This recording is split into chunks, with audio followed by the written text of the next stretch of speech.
Anne Boleyn was removed because she became too dangerous for the system. She was labeled a traitor to the state. Her daughter grew up watching how easily a system can find a victim. That experience did not make Elizabeth a romantic. It made her a strategist. The daughter of a woman declared a destroyer of order, built a new architecture of power.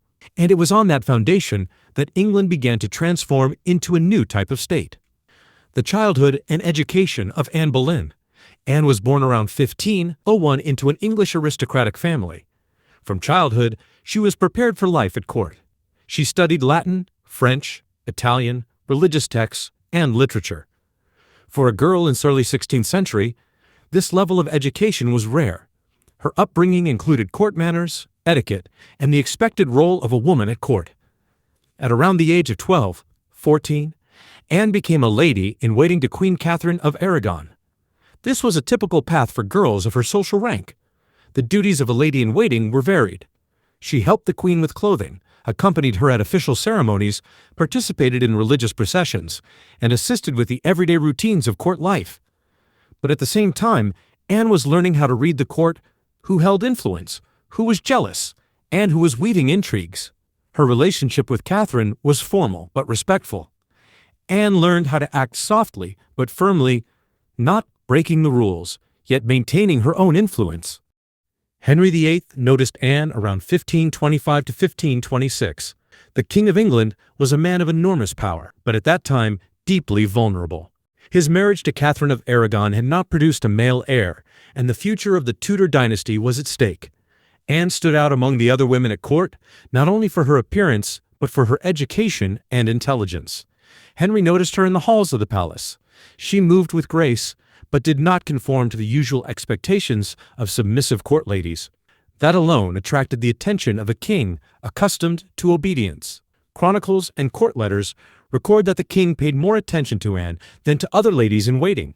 He discussed her education, her ability to hold conversation, her wit, and her style. This attention quickly became visible to others. At court, people began to whisper, "Henry is interested in Boleyn." Henry pursued Anne for a long time. Approximately 7 years before their marriage, it was persistent and calculated attention. He used gifts, letters, titles, and public recognition to demonstrate the seriousness of his intentions. Historical sources record some of these gestures: precious rings, fine fabrics, jewelry that Anne received from the king.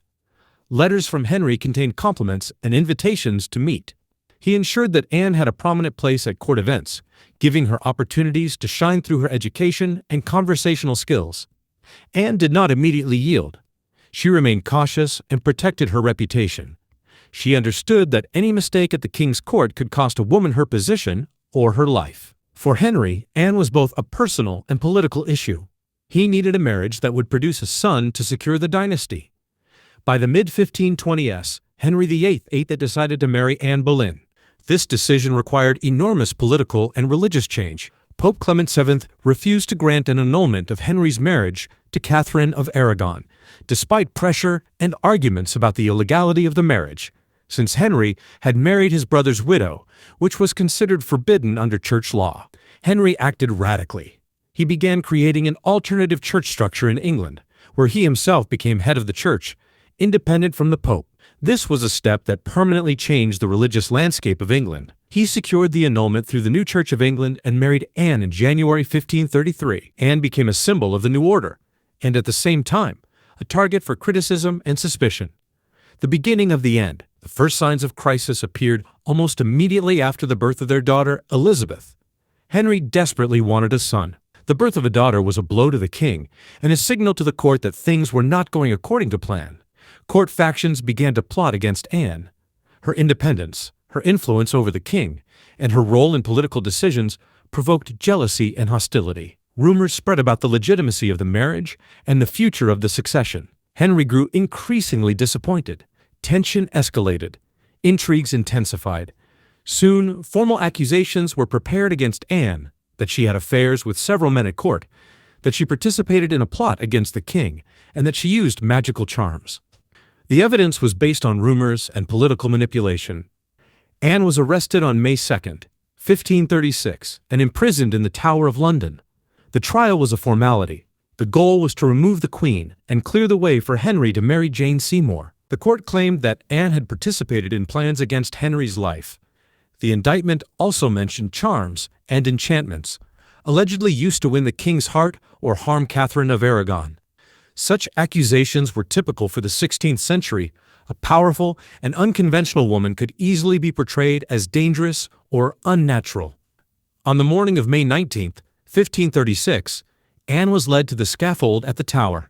The crowd was quiet. Some whispered prayers. Others watched in shock and pity. A skilled executioner was brought from France to ensure a swift death. But this was not the end of her influence. Her tragedy became a legend, and her daughter, the future Elizabeth, absorbed the lesson. Power is a delicate game, where observation and calculation decide fate, where every mistake can cost a life, and every strategy can mean survival.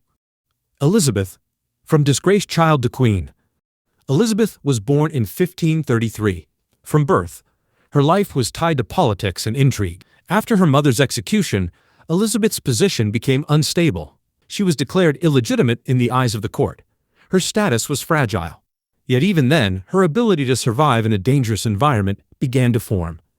Historians note that Anne's influence on Elizabeth was fundamental. Elizabeth learned to see politics and power not as abstract ideas, but as real tools. Elizabeth received an exceptional education for a woman of her time. She knew Latin and Greek, studied history, philosophy, literature, and theology. This gave her the ability not only to understand international politics, but to manage them. She grew cautious, observant, and analytical. From a young age, she understood that her future depended on reading people accurately, assessing risks, and waiting for the right moment to act. After Henry VIII's death in 1547 and the reign of Edward VI, Elizabeth's status remained complicated. During the reign of Mary I, Elizabeth lived under constant suspicion and surveillance. This was a period of survival. She learned diplomacy. She built quiet alliances. She mastered restraint. When Mary died in 1558, Elizabeth became queen. England was divided. The economy was weakened. Trust in authority was damaged. And yet it was the daughter of the executed Anne Boleyn who achieved what none of her predecessors had. Elizabeth did not simply rule. She reshaped the idea of power. She inherited a religious war and turned it into a controlled compromise. She inherited a weak state and transformed it into a naval power. She inherited a country dependent on Europe and made England an independent player. The defeat of the Spanish Armada in 1588 was not just a military success. It was a psychological turning point. England began to see itself as a great power. Under Elizabeth, overseas expeditions expanded. The foundations of England's future empire were laid. The English naval tradition was formed. Her reign was also a cultural explosion. Shakespeare, Marlowe, the rise of theater as mass culture. England began to tell its own stories and shape its own identity. Elizabeth turned her personal life into a political instrument. She did not marry, not because she could not, but because she chose not to share power. The image of the Virgin Queen became a political brand. She was not someone's wife. She was the embodiment of the state. Anne Boleyn was executed as a woman who supposedly destroyed order, but it was her daughter who created a new order, one far more stable than anything before it. This is the harshest irony of Tudor history. The woman destroyed as dangerous became the mother of an era still remembered as England's golden age.